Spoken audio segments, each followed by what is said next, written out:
పౌరులు కాబట్టి జాతీయ పండుగలపై కులాలకు మతాలకు అతీతంగా పిల్లలకు పూర్తిగా అవగాహన కల్పించాల్సిన బాధ్యత తల్లిదండ్రులపై ఉందని కాంగ్రెస్ నాయకులు పేర్కొన్నారు. కాంగ్రెస్ పార్టీ ఆధ్వర్యంలో మల్కాజ్గిరి చౌరస్తాలో స్వాతంత్ర దినోత్సవ వేడుకలను ఘనంగా నిర్వహించారు. 78వ స్వాతంత్ర పతాకావిష్కరణ గావించారు. ఇక ఈ విధంగా మాట్లాడుతూ స్వాతంత్ర్యం కోసం పోరాటం చేసిన మహనీయుల దేశభక్తి అలవరుచుకున్నప్పుడే దేశం కోసం కృషి చేసినప్పుడే అభివృద్ధి సాధ్యమవుతుందన్నారు. కార్యక్రమంలో హమ్మద్ ఇర్ఫాన్, రిజ్వాన్, ఫర్హాన్ కుమార్ తదితరులు పాల్గొన్నారు.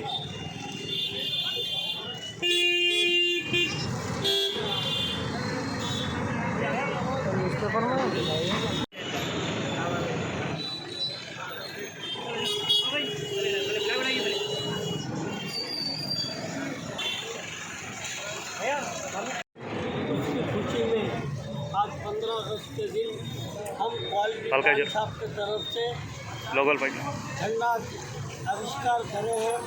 कि आविष्कार के लिए आए हमारे सभी बच्चे, हमारे खानदान के, परिवार के और बस्ती के लोगों के लिए सबको धन्यवाद देते हुए यह आज़ादी का दिन मना रहे हैं। जय हिंद। मौका मिला करने का क्या आवाम हिंदू मुसलमान भाईचारे की तरह हर साल करने का मौका मिलेगा इंशाल्लाह।